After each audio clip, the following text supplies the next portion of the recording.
My name is Ravi Kant Suman, and I'm the Chief Operating Officer for TransformMe Learning. I'm excited to welcome you all to today's unique webinar on Mindset to Mindflex. So have you ever asked yourself, when is it too late to change? I'm sure you have heard this before. It's never too late for us to change. Every situation, challenge, and opportunity brings us to the need of changing our mindset. And with the dynamic world we are living in, change is the only constant. However, this new mindset will be outdated again. Soon enough, you'll be confronted with another challenge, opportunity, or situation, and you'll need to change your mindset and keep flexing it all the time to adapt to every change in the dynamic world. The prevailing lockdown situation in the times of COVID-19 is one of the biggest examples of adaptation. At every level, as professionals, as family members, as leaders, we were all challenged and had to adapt quickly. Interestingly, some of us adapt faster than others. Ever thought, why is that the case? Whether the challenge was in working from home, or for businesses creating new approaches, or kids being homeschooled, each one of these and numerous other changes and challenges we will face in the future needs work to happen on our mindset level first, so that we can quickly adapt, evolve, and thrive. Today's webinar, Mindset to Mindflex, is specially designed to effectively address this need. Our facilitator today is TransformMe's co-founder, Sandra Colhando. Sandra is a ICF certified PCC coach, leadership lab facilitator, TEDx speaker, and Mindflex coach with 2 decades of experience in helping people and companies grow consciously. Sandra specializes in working with organizations in embracing daring leadership, build synergized teams, drive stronger diversity and cultural initiatives. Sandra's unique result-based approach lies in her highly experiential sessions, coupling deep transformational methods of Gestalt with the more scientific methods of neuroscience and cognitive behavior for people to realize their unconscious mind traps, create courage for themselves to break barriers, and rise strong. Apart from working with large international companies, Sandra facilitates unique leadership development programs globally for United Nations and has also trained and coached a global team of UN facilitators. She has authored many ebooks, articles, blogs, some of which are published in magazines like People Matters, Silicon India, and the International Coach Federation global website. In fact, I'm personally looking forward to the insights that Sandra will be sharing from her own experiences and from the deep research in her practice she has been doing. Before I hand over to Sandra, a few guidelines to make this webinar smooth flow. As you understand, this is a virtual session, hence try to minimize your distractions on phone and email. This webinar, unlike our virtual interactive courses on Mindset and Mindflex, is mostly one way. So please tune in and listen attentively. You can be on speaker view by selecting the icons on the top of the Zoom screen. I would request participants to be interactive and type in your questions in the chat box for the Q&A time. We may not be able to pick all the questions. However, our specialist beneath can pick up the themes for the facilitator to answer. We plan to take 2-3 pit stops to take up your questions. And also with imperfect data connections these days, just in case it happens, we would request you to be patient and we will resume the webinar at the earliest possible. So with no further ado, let me hand it over to Sandra to lead us into the Mindset to Mindflex webinar. Thank you. Thank you, Ravi. That was a wonderful context sharing, and thank you for the introduction. As we were going through the introduction, I could bring awareness to the mind traps that were playing in my mind in terms of what I was feeling when I was hearing about the introduction you're giving about myself, and I was just smiling that I'm being able to catch those mind traps when they're popping up. And so that's my intention today for all of you, is to be able to do that, to at least start with awareness, identify the mind traps coming in, and then doing something about it. I hope everyone's able to hear me. Just do a Y if you are, and then I can start off. Wonderful. Thank you. Hi, Jayashri. Good to see you here. All right. So thank you for coming. This is a special event for me. This is a topic very close to my heart. In fact, before researching and studying this topic, I was kind of living and experiencing it. And when I came across this learning and research and I was able to apply it to my life, it's just been breakthrough for me from day one. I want to share with you before I start a story. One of my proudest moments came in 2017 when I was invited to speak at the TEDx forum, and then again in 2018. In addition to that forums over the years, I've had the opportunity and have enjoyed speaking at many, many global conferences. Yes, I am a public speaker, co-founder of a leadership development company that does a lot of work in storytelling, keynote speaking, and speaker coaching. It may surprise you when I tell you that this wasn't the way I was. I mean, in terms of public speaking. Till a few years back, I was actually a victim of glossophobia. For those of you who don't know what that means, it is the second biggest fear for most humans. And I'm sure some of you have guessed it. Yes, that's the fear of public speaking. So what changed? Around 2012, before starting TransformMe, I remember for many months, I struggled with a feeling of a deep sense of frustration about not being able to find my calling, my purpose, or doing anything to create a mark for myself. Little did I know that that frustration with the status quo would eventually lead me to the path of breaking my mind traps. I remember seeking out a coach back then. And in those days, many people didn't know they were life coaches, executive coaches around. So it was quite special meeting a coach at that time and helping on breaking my own mind traps.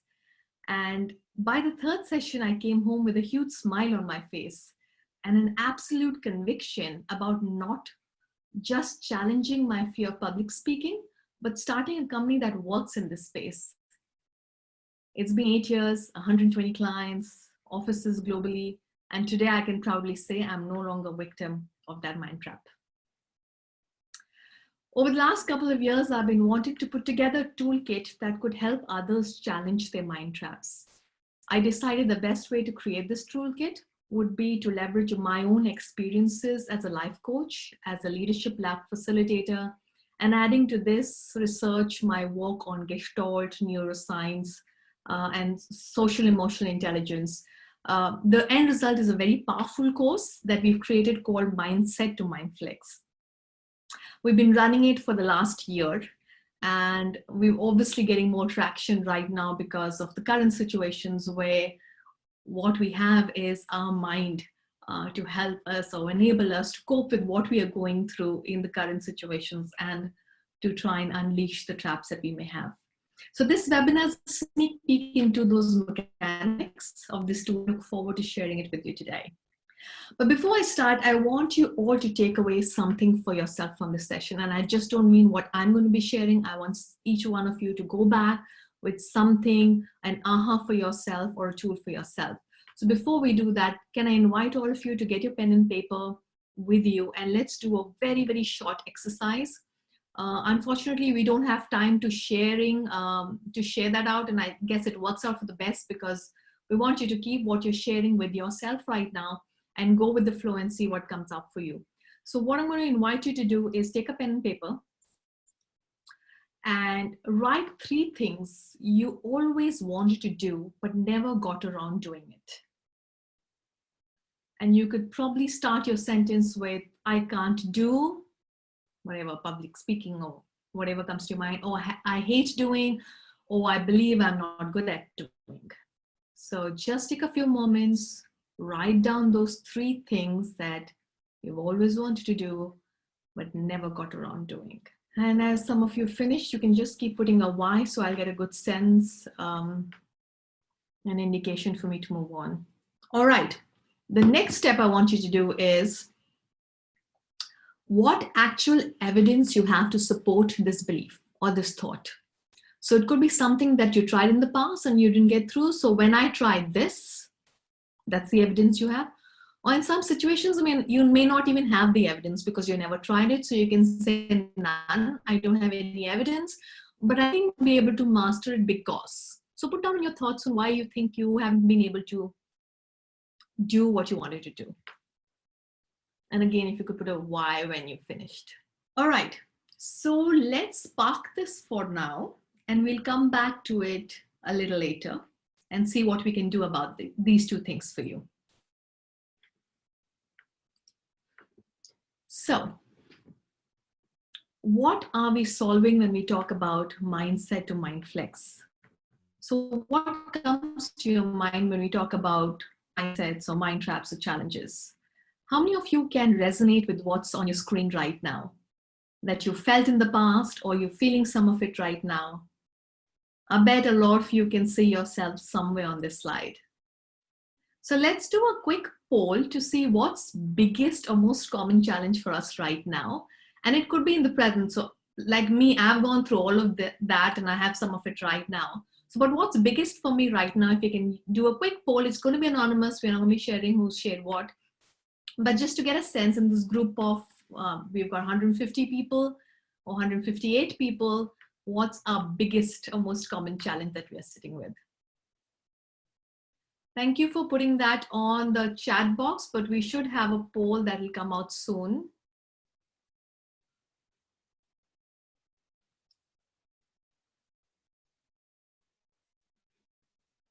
I hope you're able to, because I'm not getting that on my screen. There's a good sense of what you're putting here.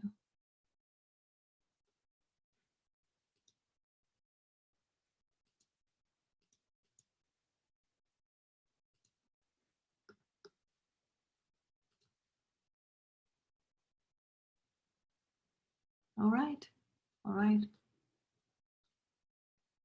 I think that's a good sense. We know a lot of you are feeling stuck. Actually, a lot of you are feeling stuck. There is mediocrity. There is can't get along, lack of innovation, consistency, ambiguity. Yes, like I said, we do feel many of that at the same time. And it's just normal. Sometimes we feel more of it, sometimes less of it. But these are all indications that these are mind traps that's sitting somewhere within us. And it's a good start point to figure out where we are. Feeling stuck is the most common because, again, challenging your status quo, and especially when you are in the current situation right now, like lockdown, where physically also you can't move out, that sounds quite natural to move. All right, let's see what we have for you. Now, my intention is, as humans, we live in two worlds. The external, which I refer to as brain, and the internal, which is the mind. Now, I remember many years ago, I didn't know the distinction between the brain and mind. I thought they were one, and many people would also say that they're one. But for me, I see the brain and mind as two very distinct entities, and they have very different roles to perform. For me, the brain is a physical organ that controls the functions of many organs within the body. It is the command center for the nervous system. It receives signals from the body's sensory organs and outputs information to the muscles. The goal of the brain is to create a sense of homeostasis, which is an internal balance within the body. But among the many life-enabling functions, one of the critical functions of the brain is to protect the body. The limbic area in the brain, also called the mammalian brain, evolved millions of years ago.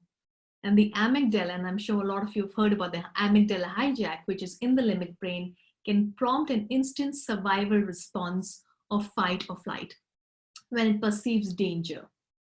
Unfortunately, the amygdala hasn't, or the perception of danger hasn't evolved at the speed of our lifestyle. So what would have been a common physical threat millions of years ago is not so common right now. But what substituted that is emotions. So when I get emotionally threatened, whether it's in the form of rejection or fear, the amygdala perceives it as a threat and it does things to protect the body, which is fight or flight. In this situation, since there's no physical threat, what it does is, and you recognize it, is where we start backing down from opportunities, where we start procrastinating, where we start giving up, where we start saying, I'm not feeling too well, I don't want to do that. That's the brain's way of protecting a threat it's seeing. And the threat in this case it's saying is when you're probably going for public speaking, or when you need to speak to strangers in a networking event, or when you want to give up a lifestyle to start something new. Typically entrepreneurs, first-time entrepreneurs may feel it in the beginning. These are all mechanisms that the brain is using to protect you, keeping you safe, not putting you in risky situations, to keep its job of protecting the body. That's one of the biggest roles of the brain. Now, your mind, on the other hand, is an invisible, transcendental world of thought, feeling, attitude, belief, and imagination. According to Daniel Siegel in his book Mindsight, the mind involves a flow of energy and information. Energy is the capacity to carry out an action or thinking of a thought. We feel radiant energy when we help somebody. You just feel a very good energy when you're with positive people, you're laughing, or when you're sitting in the sun in winters. Or you feel neural energy, which is when you're reading, you're thinking, you're learning. That's a different kind of energy you're feeling. That's where the mind gets activated. Information in the context of the mind is the meaning we make out of information. That is the words we read or we hear. So words could say something for me and it could mean something else for somebody else. Even the idea of a stone can have a meaning. That meaning is created by the mind, not by the stone itself. The mind's search for meaning has led to innovations, inventions, and growth like never experienced by any other species. That search for meaning takes us consciously on the path of risk, threat, uncertainty, everything that the brain is designed to avoid. So this coexistence or the tussle between the brain and the mind and our need to be safe and yet evolve often leads us to our mind traps. And therefore you may experience mind traps throughout your life because this tussle is happening between safety and evolution, safety and growth. And then you decide at that point what's more critical. And then you realize that this is a mind trap and move forward. This is the biology that goes behind it. Why do we have mind traps? I hope that kind of answers any kind of query that's related to why do we have mind traps in the first place. It's again the tussle between the brain and the mind for me. Based on my extensive study on this subject by thought leaders, working with leaders, and from my own experience, I believe there are 6 main mind traps. And I want to cover those 6 main mind traps for you in this webinar so that whenever they pop up for you, you're aware and you can put a name to that mind trap. The first mind trap is fairness. We have harmony, we have control, we have perfection, we have future telling, and we have ego. And from the names, you would have guessed what they mean as well, or you would recognize when those mind traps come in. But let me take them through with you one by one. Let's start with what the fairness trap is. When we were young, we were taught, when we disagree, remember your fights with your siblings or your neighbors or your schoolmates. You're told by your educators or your parent, you give a little and you get a little. Keep the fights aside. It should be equal. That's fair, right? We're taught early to compromise. As we grow, we start expecting what we give, we ought to get. And therefore the belief, if I can do it, why can't you? I've had, and one of the biggest role in what I do is I do a lot of coaching. I coach leaders, I coach entrepreneurs, I coach executives, and most of my entrepreneur coaches come back complaining or sharing that they feel that the leaders are not as invested in their company as they are. As entrepreneurs, they burn the midnight oil, they risk everything from sleep, from financials, from health. They give up, but they don't see the same in their next line of leaders. Their expectation is if I'm able to do that, if I'm able to work till late in the night, why can't my colleagues? If I'm able to physically myself, why can't somebody else? And this has been created in our system from the beginning, that if I am giving, I should expect the same. We need to challenge this. It should be belief that we carry. I am fair. Why mustn't I be treated fairly? I've given years in this company. Why should I be asked to leave? I've been loyal to my partner. Why can't my partner do something nice for me for a change? Or my kids do nice for a change? And so in this fairness trap, we don't realize that we bring that in our meeting rooms, in our conflict resolutions, in our family discussions, in our relationships as well. We decide what's fair and we find a middle ground and move on. While compromise might be fair, in complex situations, it often goes wrong.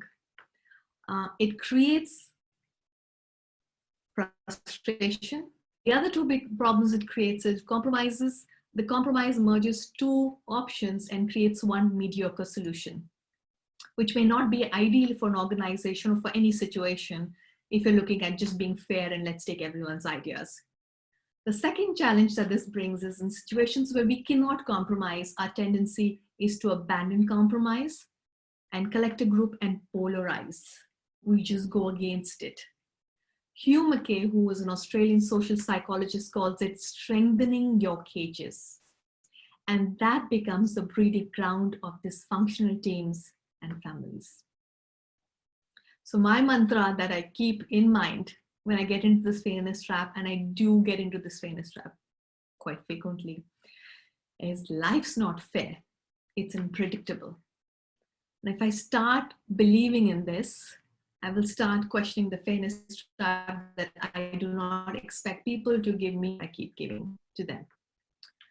I hope the fairness trap is clear to everyone. If you have any questions, I will pause midway. In the meantime, you can just drop in the questions in the chat or type in keep it, and when this time you can just release those questions to me, because I want to be as useful as possible to all of you.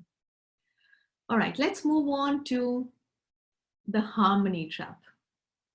Now, it doesn't sound like a trap. Harmony is a good thing to have, right? We should all live in harmony, be one peaceful world.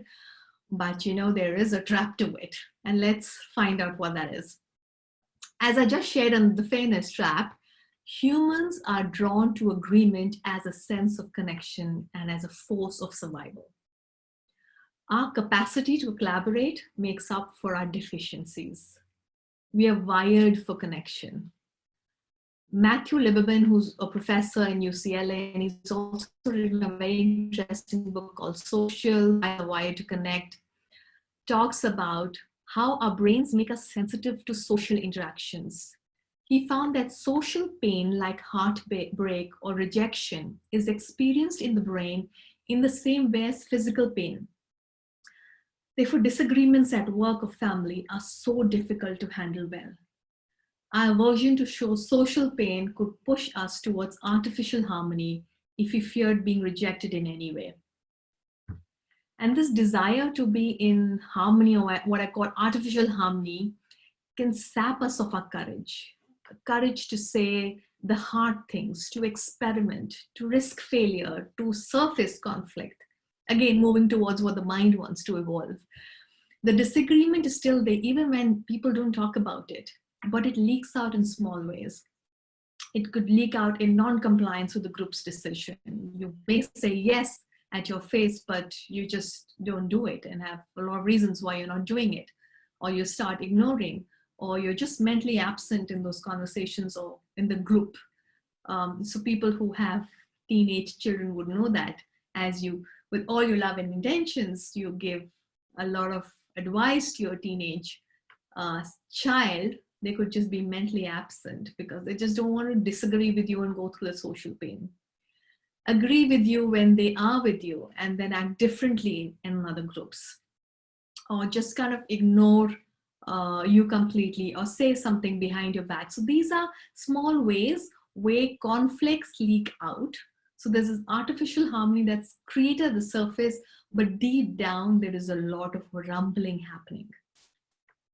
I want to share with you one of the most impactful interventions we run is called the Synergizing Strengths Program.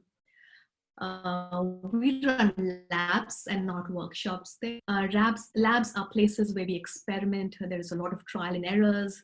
It's not a place where you're learning somebody else's truth. So in labs, you get a group of leaders together, and leaders could be leaders who want to go deeper into self-awareness or maybe strengthen trust among themselves. And we create a safe space for them to get into deep awareness and eventually create trust by the end of those 2 days. And to enable that, we start with encouraging conflicts to surface. So it's about what you truly feel about somebody sitting in that room. And I know a lot of people say, people don't speak out openly if they're scared or they feel their relationships may break down. But we do have people who take the courage and talk about the conflicts that are sitting inside them. And we encourage the team or the group of leaders over there to work with people opening up, to listen deeply, to understand the other's perspectives as non-judgmentally as possible. It takes tremendous courage for them to speak truth and even more to receive truth. We've had people share about incidences and conflicts that they've kept with them for years, literally 3-4 years working them. They've nurtured and kept, but they've never surfaced it because they feared that they would jeopardize their relationship. But guess what's happening? Their relationship is already jeopardized because you are leaking in other ways, conflict and non-compliance. So people know what's under the surface, even if you never say it. People get that from you, from your energies. And by the end of the lab, we have people sometimes are able to give up those years of baggage and conflicts, and it really creates a space of real harmony and a starting ground, a green field for them to start building those relationships. The idea over here is we can disagree with one another to expand our possibilities. It's not about risking. It's not about risking relationships or risking getting to social pain. It's about deepening the meaning of that person in your life. And so the big costs in harmony traps are it builds distrust. Artificial harmony drives inefficiency in team or in families as well. It creates high stress because you want to be seen in harmony, but inside you're just not in harmony. So this polarities really create a lot of stresses in you. And guess what happens when there is stress? It releases. It releases in some form or the other, either externally in terms of anger or wrath, or internally in your own body. And we don't want that. So my mantra for this trap is, how could this conflict deepen my relationship? Let's not avoid the conflict, but how this deepen and grow. Now, moving on to the third mind trap. And after third mind trap, I'll just open a little bit Q&A and then I'll cover the other three. This mind trap is called a control mind trap. And like me, I'm sure there are quite a few control freaks over here in this chat who would resonate and connect with it. But let me start with what I experience most often is, so when I coach leaders in coaching sessions, very often one of the most common goals that I get is, how do I learn to delegate? What does that mean? When you say, how do I learn to delegate? What is it saying? It's how do I learn to let go of control? Now, when I hear that, in my mind, I want to question whether what they really want is to let go of control, that they don't mind giving up and keep control over those things that seem really important to them. So choose the control that I want to keep. So I want to delegate, give things that I don't want to. I'm okay to letting go, but keep things that are really important.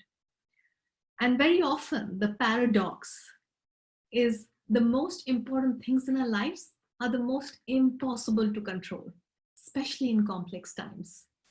Controlling mind traps ironically decrease our ability to shape things for ourselves in an unpredictable world. Our desire to be in control in uncomfortable events often seduces us in controlling peace that seems uncontrollable, because we realize we can't control what we want. So we start getting seduced into smaller goals to control, which may not be very effective. So we look for those small goals or small targets for us to get a sense that we are in control. Think back at the time where you wanted a complex goal like success or happiness or complete well-being. And notice for success how we've substituted that for maybe a promotion or maybe a job that pays high or an international assignment. We've kind of substituted it with smaller goals or happiness. How do you substitute a complex goal of happiness, which you can't control, to buying things for yourself or a nice car or a nice house, a shopping spree? So these are ways that we kind of substitute the complex goals that we can't control to feel that we have some control and we are taking charge of that. It is true that in complex world, none of the things that matter most to you are in your control. No matter how much you want your team members to collaborate or you want your family together, they may still stay in their cubicles or in their rooms. Or no matter how much you take care of your health, you may still end up getting an autoimmune disease or stress-related disease. These things are not in your control. What helps is where we shift our thinking from control to influence. How can we support the emergence of things that we want in our life? Moving towards a direction versus a narrow destination or a narrow target. How can I increase the options to give more room for influence? For example, going back to what I was talking about, how do I want my team to collaborate? Well, getting your team to collaborate may not completely be in your control because obviously it is their wishes and wants also involved, but you can influence it. You can influence it by asking your colleagues out for lunch, by sitting with someone you want to collaborate, by gently asking about personal lives while volunteering, sharing your own. These are small things that you can do that to influence teamwork or collaboration at your work. This reminds me of, in fact, very recent, I'm coaching a client in an organization who has a great relationship with her team, but for her senior stakeholders, she's not seen in the light that she wants to be seen. She's not been seen as a powerful, assertive leader, and she wanted to work in that direction. Now, the thing is, you can't control that. I can't control all the senior leaders above me to see me as somebody who's powerful or assertive or who can take tough decisions. I cannot control that, but I can influence. So I need to find ways to influence. So what we work together is, how do we go and reach out? So she reached out to each of those critical stakeholders. She asked for lunch first. So she had a one-on-one lunch with those leaders, figured out what was their sense of her, openly, honestly asked for feedback, shared her vulnerability that this is the space that she's in. She feels that she's seen in such a manner and she would really open herself to feedback, some hard feedback. And guess what? When she came back for the coaching session, she said, I can't believe every leader was so helpful. I can't believe that those leaders I felt didn't give me a good rating, the ones that gave me maximum areas to work on. And I feel they're my biggest supporters. So she got all of this data to help her to move in the direction she wanted, versus just trying to work it in her head on how to get these people to see the way she wants them to be seen. So that's one way of going, is how do you look at influence? Because if you don't look at influence, if you only look at control, it causes high stress. There is a struggle to disconnect. There are relationship challenges, and you're not creating leaders, you're only creating followers. The question I ask myself is, what can I do to influence what I want? So I'm going to pause here for a few minutes to see if you have any questions on the 3 mind traps so far, and then we'll just take a couple of them and then move on to the other 3 traps. So type in whatever questions you may have, and I'll try and pick them up as and when I see them.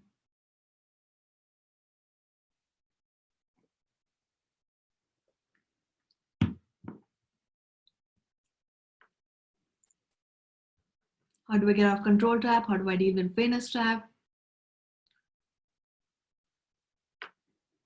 Does a disagreement always being a critic and negative?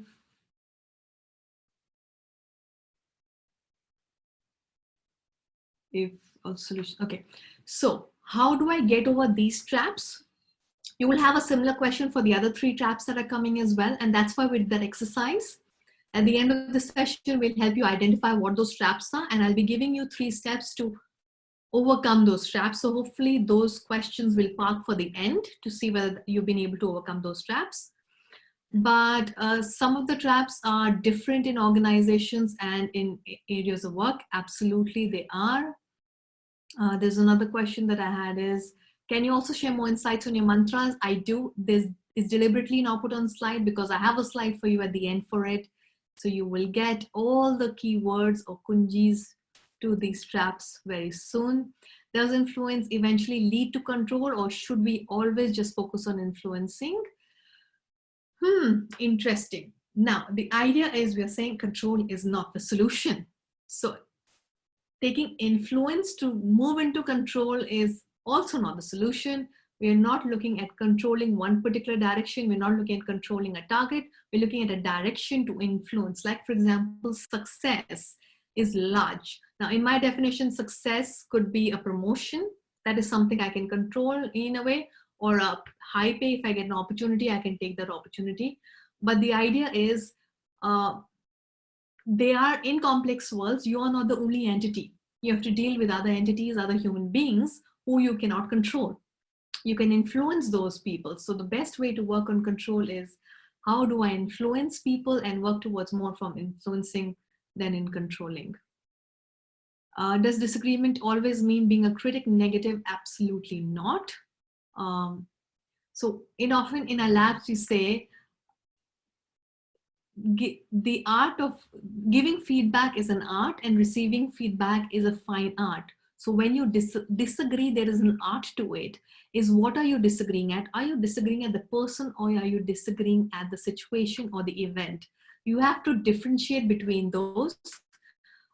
Disagreement not come so much as a critic or negative, but showing it the way it is, that I disagree with this particular situation because this is how it's seeming to me.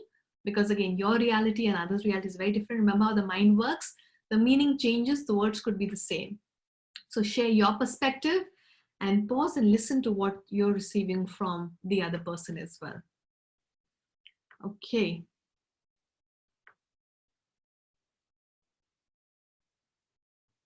Control shall be there at some point, no matter what.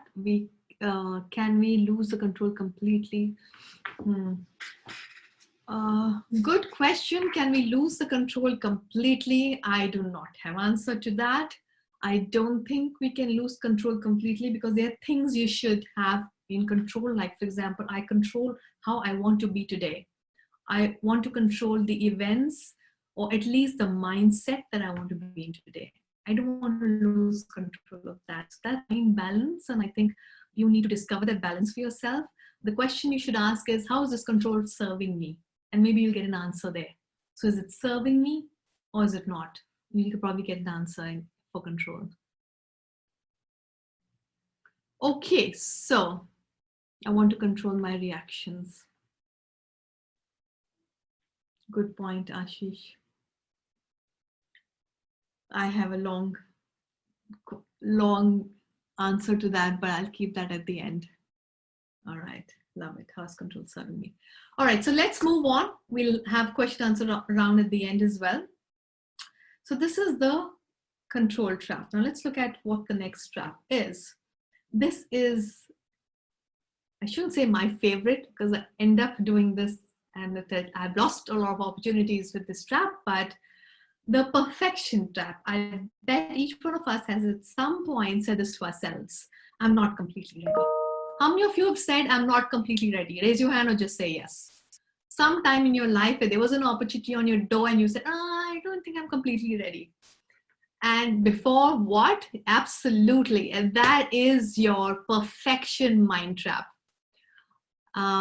Before an exciting opportunity, especially if it's something that you've never done. And we wait for the perfect opportunity and we work for the perfect time, which for me never comes. There is no perfect time. There's no perfect opportunity. Or you can say every time is perfect and every opportunity is perfect. So people are seeing even these times as both. They're seeing it as the biggest catastrophe. They're looking at the perfect opportunities. And I feel to everyone, their truth, it is true both. It's the biggest catastrophe. It is the biggest opportunity. It's whatever you feel is serving you, go ahead and take it. Languages are key here in revealing this trap. So whenever you say always, never, perfect, everyone, you're getting into the perfect trap, which leads you to missing out opportunities. It leads you to losing life-changing opportunities, poor problem solving, anxiety, irritability. Um, I've got like a laundry list, and I can do a webinar only on this based on my experience. I have lost amazing opportunities. For example, this public speaking opportunity, a few years earlier, I had an opportunity to do this. So what I was doing, I could have started many years earlier, but I didn't. I ran away. Why? Because I don't think I was perfect to speak on the stage, because I'm not perfect in my diction, I'm not perfect in my expressions, people may not hear, may not get the right information from me, and therefore what I did, I chickened out. I didn't show up. That's the worst thing you can do. You didn't show up. And my well-wishers were very upset with me. I remember, and I kept avoiding them because I moved there and cascaded into multiple mind traps. Starting with perfection, I didn't show up. And then I got into harmony. And then I got into avoiding, because I wanted to create that artificial harmony. So I avoided that person, and I was breaking my relationship over there. So unfortunately, I was not aware. It was like a default pattern within me. And now when it happens, it's like a light bulb that goes in me. When it comes up, I was like, okay, hold on. The same goes for this webinar as well. I wanted everything to be perfect. And then I said, light bulb, I'm getting to the same mind trap. Let's not look for perfection. Let's do it. Prepare yourself and do it. And for me, my mantra here is, I need to quit thinking and start doing. And when you start doing, you will start perfecting it. And that's my way of trying to beat this mantra, this trap. The next trap is future telling. What is future telling? Are you predicting how things will turn out even before they happen? How many of us get into a trap, or we are fearful and we want to do something difficult, and we said, you know what, it's not going to work out, or he's not going to see the way I'm saying it, it's going to spoil a relationship, it's going to cost me money. And so I've created this whole future telling of events that have not happened, but I'm creating a future of the worst possible scenario. I'm not looking at what's the best scenario that can come, I'm just looking at what's the worst scenario that could come.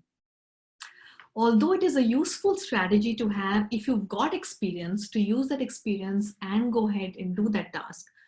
But at times this can be rather limiting and makes us feel unsure about what we are supposed to do.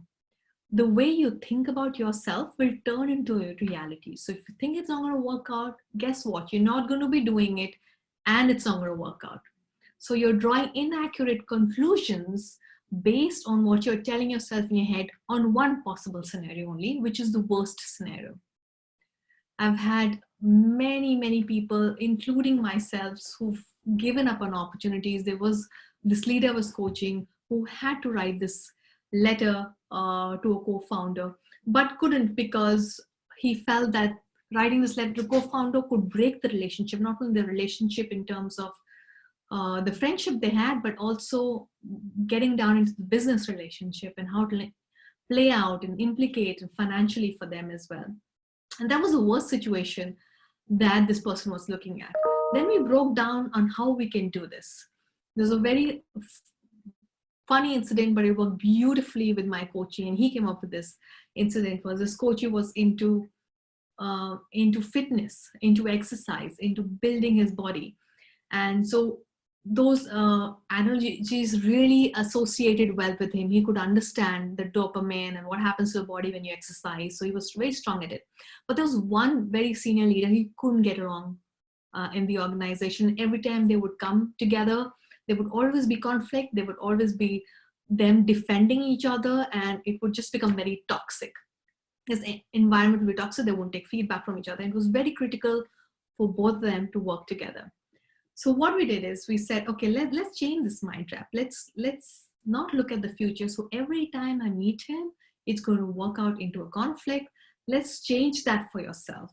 And he had a very interesting way of changing. Instead of changing the belief, he said, I'm going to visualize him as a bottle of cortisol. So how many of you know what cortisol is in your system? Just put in a Y if you know what cortisol does in your system. Yeah.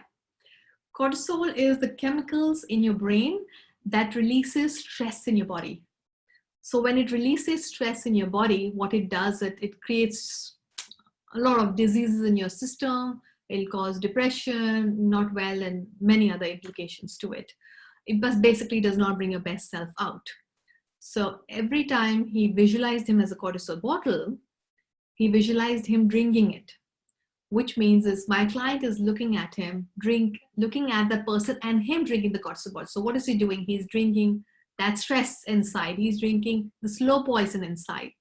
So it was like a reminder for him that every time I see him, I'm not going to do that to myself.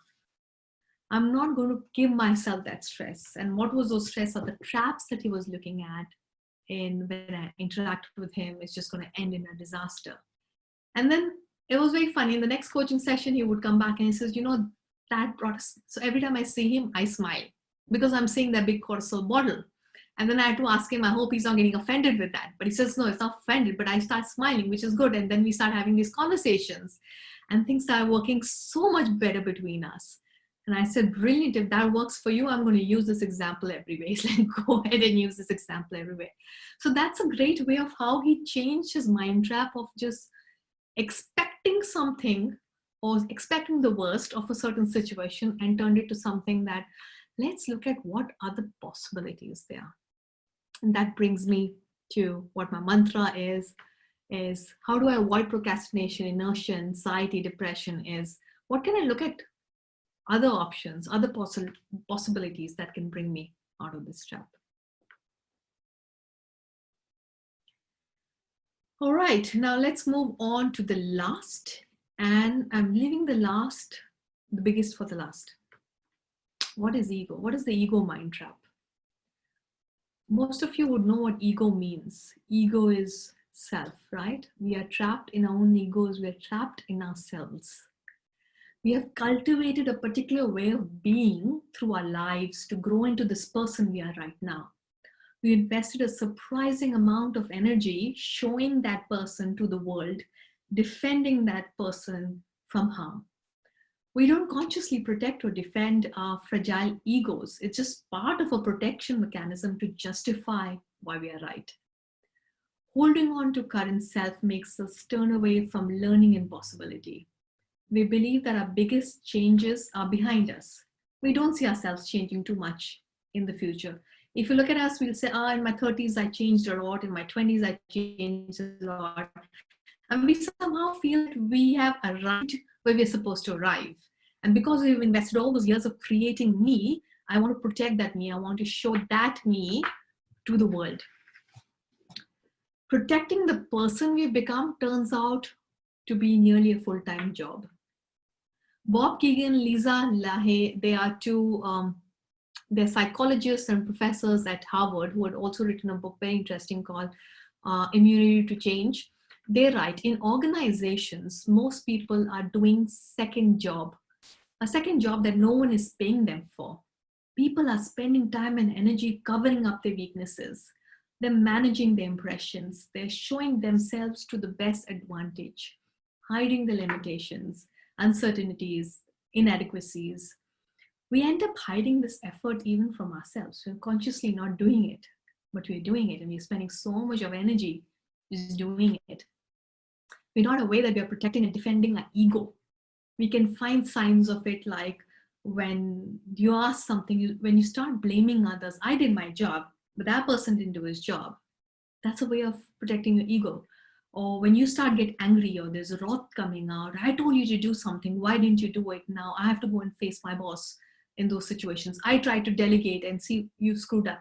These are ways that you're protecting. When you start getting sweaty in your palms when somebody's challenging you, when you start arguing, when you start escalating it to your boss, when you start gossiping or contributing to the grapevine, or when you rely on the clothes you wear, or the car you drive, the house you live in, or in some cases, the educational institutes your children are going to.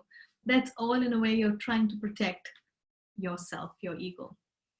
What we are actually doing, we're really fighting against our weaknesses, our confusion, our shame. The energy the fight takes is enormous. Both Keegan and Lehe call it is the single biggest loss of resources that organizations suffer every day. Organizations often get symptoms treated, like, for example, they get an image consultant for a manager with low confidence, or they get an outdoor exercise or a team lunch created to foster collaboration for team. But what they're doing is they're not addressing the underlying causes. They're just looking at the symptoms and addressing it over there, like we do as well. If you're unhappy, we go and look at buying something for ourselves. But what is the underlying cause? Is you're not addressing it. Is how are we making sense of the world and our place in it? Maslow's hierarchy, right on top. Where is my place? How am I contributing? What's the value I bring in?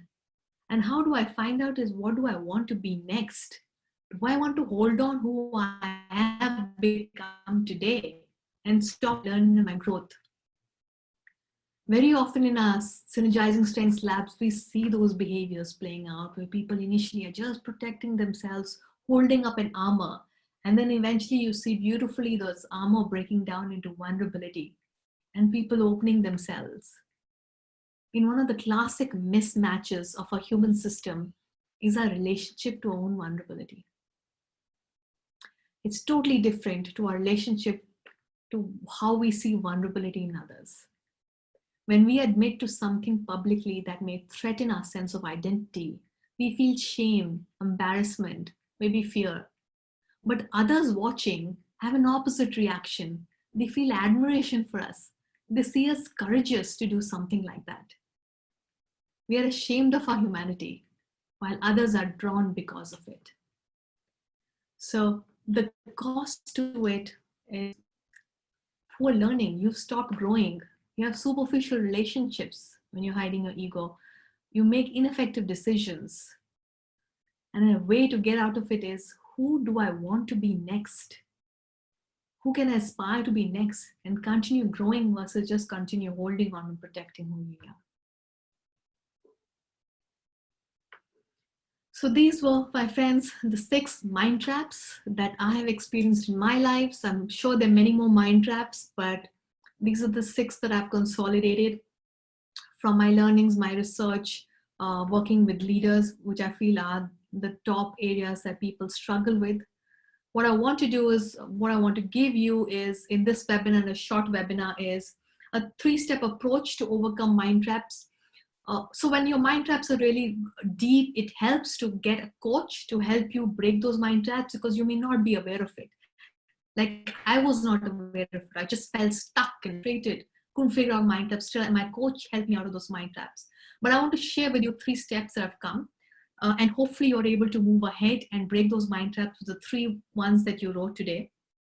So the first step to overcome or addressing a mind trap is identify what your mind trap is. The second step is challenge it, and the third step is replace it. Now let's do this activity again. I'm going to invite you to take that paper and pen that you had written, those 3 challenges or 3 things that you never got doing.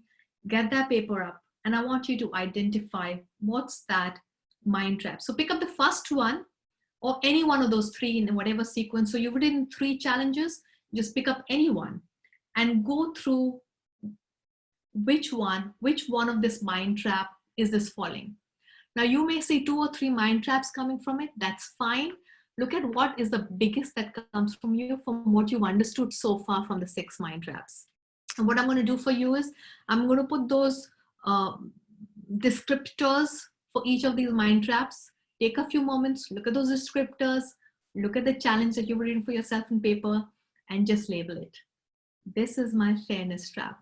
This is my perfection trap, or whatever. Just label it and just put a done down there.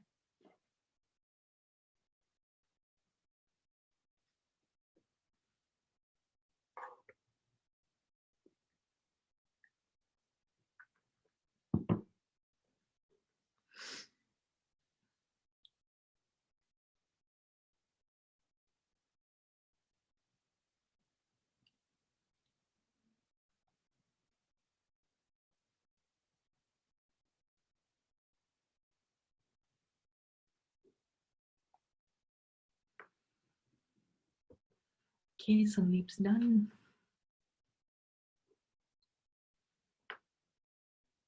Okay, you may have a poll that's come up for you. Just click what was the mind trap for you. And I think there's an option to do multiple. You can click more than one. Again, this is an anonymous poll. We have no idea what's your mind trap. Just click what's come up for you. Don't worry, it doesn't need to be perfect. Otherwise, we're falling the perfect trap again.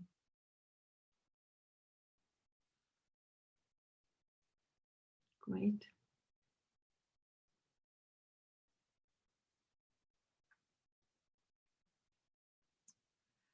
All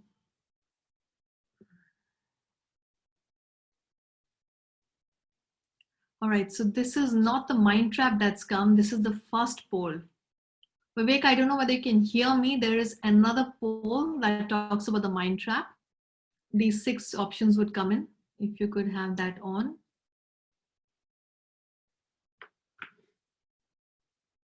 Yep, here it's come. I hope you can see the 6 mind traps.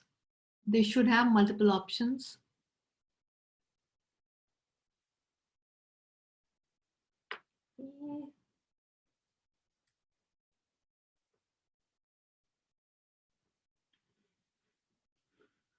We should be closing out soon.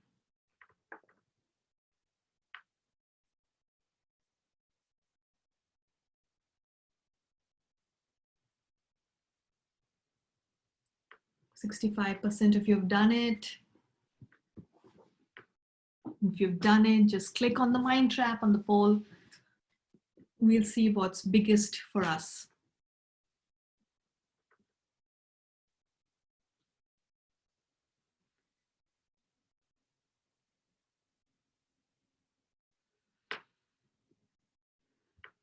Okay, we have 80% who's done it. So that's good news. You're able to put your finger on the mind trap that's coming for you. And if there's more than one, that's fine. I think we're done. Poll closed. Wow. The highest is perfection. And then we have future telling. So most of you are perfect. Good job. Just like me. Wonderful. Great. So to all you perfect ladies and gentlemen, you need to be imperfect. Love your imperfect perfections, right? That's how it went in the song. Whatever. That's my favorite song. All right. So great. So we've got perfection. Let's break the perfection. Let's see what you're going to do next. So once you've identified the trap based on whatever you've learned, let's now move to challenge it. Now, how can you challenge it? Now go back to the evidence that you did in the initial exercise, the evidence of I don't do this because when I tried in the past, this happened, or I don't have evidence, but I believe I can't because. So just look at that evidence and challenge yourself in that evidence. Challenge how true that evidence is and what it supports. Is it supporting it rationally? And can you break that evidence? Look at that evidence to see if you were to turn or put on new specs, which was earlier looking at this evidence as the gospel truth, and therefore I have the mindset, put on the specs of falsehood. And now look at the same evidence that it's not true and see what comes up for you there.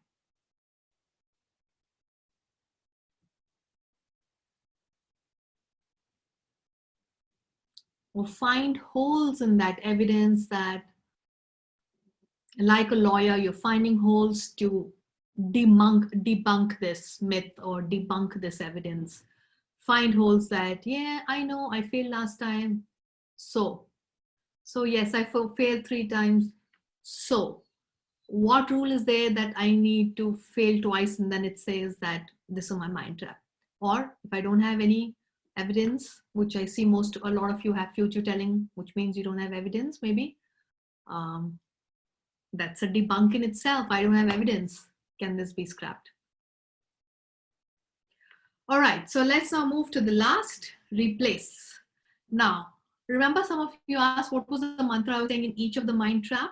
The one statement I tell myself to debunk the mind trap, to tell, so first I do is I'm aware of the mind trap, I look at the evidence, and then I say, okay, I'm going to substitute with another belief, another thought, or more possibilities to debunk this mind truth. So I'm going to share each one of those mantras that I shared on the screen right now. Look at this and challenge the trap that came up for you in your example or in your exercise. So if it's a perfection trap, when you say, I need to quit thinking and start doing, what do you want to start doing? By when you want to start doing? And what are the circumstances you want to start doing? If it's future telling, that I've seen the worst situation happen. Now, what other possibilities could there be? Now, can I look at a broader possibility, not the worst situation? Can I look at more realistic situation and maybe not the best as well? What's in the middle there? What's in the middle there for me? Can I look at those options and see how I can do what I want to do? If it's a fairness, just telling yourself life's not fair, it's unpredictable. Or create your own mantras that come up for you, depending on what's the challenge you're looking at.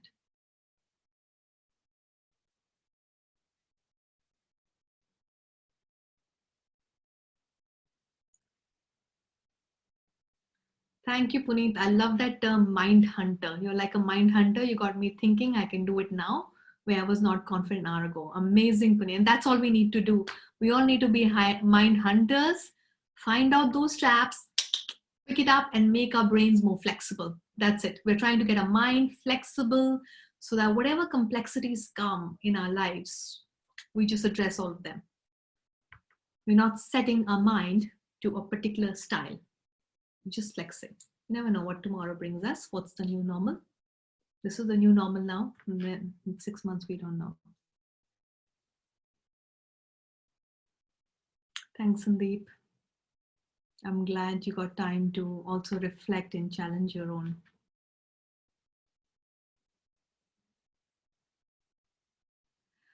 All right, so just type a yes if you're able to find an alternative thought to that trap. You're able to flex that trap a little bit, found some solutions, you're able to, brilliant, brilliant. That is amazing.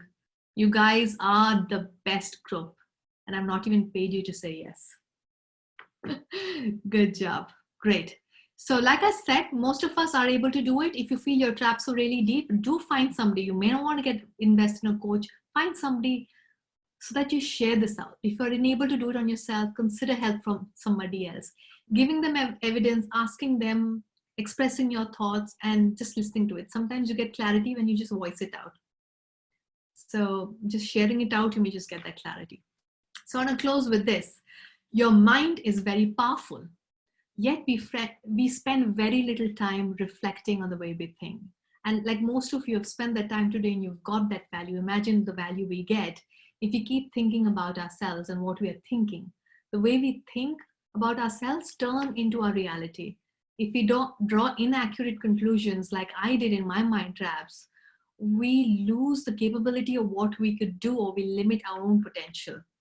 And that will be the biggest loss to ourselves more than anyone. Like Tony Robbins said, 80% of success is psychology. Your ability to mind flex, and 20% is mechanics, which is execution. Most leaders are taught to execute, but that's 20% of your success. 80% is what's going on behind you. So with that note, I want to thank all of you for being very present. Ravi is going to be sharing a lot more with you. The journey doesn't need to end right now.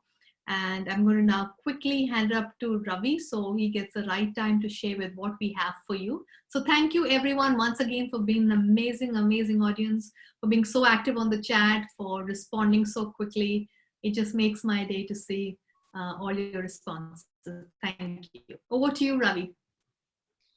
Thank you so much, Sandra. That was a brilliant session, Sandra. And I really enjoyed and learned from this session. I could observe and identify my own mind traps, perfection being one of them. And I also learned how to deal with it. I'm sure the full session would add a lot more value to it. So folks, while this was a short session, I'm sure all of us related to something in this session. We would love to hear from you. We would share an email requesting your feedback for the webinar. Please do revert. This will help us to make it better. For those of you who found value in this webinar on Mindset to Mindflex, here are two important things we would like to share with you. Number one, especially for those people who are thinking about how to leverage this Mindset to Mindflex for your leaders and teams, we have a great news for you. We have a very special offer, specially crafted for corporates. In case you would be keen to know more about it, please type Y in the chat box. And I would personally reach out to you to share more details.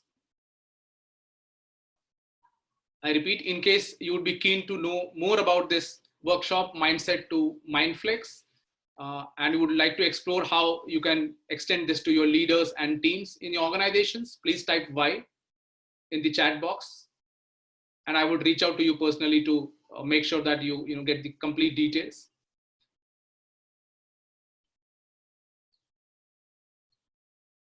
Just take a couple of seconds and wait for you to type yes or Y so that we can capture them.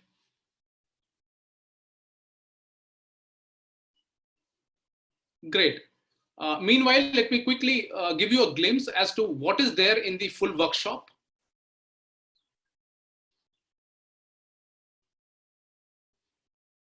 So the full workshop is an integrated learning journey created on the platform, WOW platform, which is a virtual online workshop of TransformMe.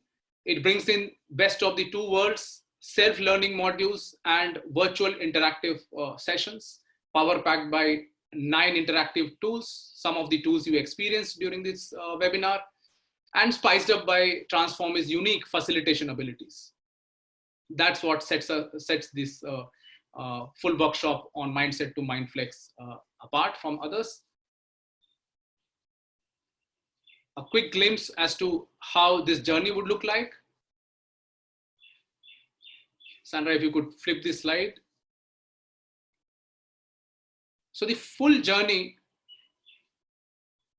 would help you, as you could make out during the webinar, it will help uncover the mind traps and also provide tools to mind flex and deal with these mind traps. The full journey includes 4 virtual interactive sessions interspersed with 3 self-learning modules. The whole journey can be concluded in about 4 weeks. You can fast track it and even do it in 2 weeks if you want to do that. That's what is available for corporates. And for those of you who have expressed interest, we would love to reach out to you and share more details. Now answering what is available for you as an individual. So moving to the next slide, 2 offers for you, 2 modules rather, Mindset to Mindflex, which is relevant for people who are looking to enhance their Mindflex abilities. What you gain is a deeper understanding of your preferred brain thinking patterns and learn to reset yourself to embrace changes and increase productivity. What you receive is a mind brain assessment, 6 sessions, 3 virtual and 3 self-learning sessions, and an access to the Mindflex community. Now the standard fees of this module, Mindset to Mindflex, is 30,000. Moving to the other option which you have, Mindflex Coaching Plus, especially for those people who want to have continuity in the journey and leverage coach support. So what you gain here is, apart from what I mentioned in the Mindset to Mindflex, you also have a coach helping you to resolve your mind traps and continue on the journey of Mindflex.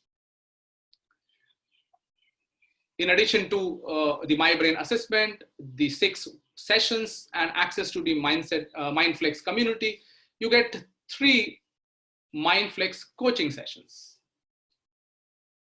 The Mindflex Coaching Plus module is The standard investment is 60,000 rupees.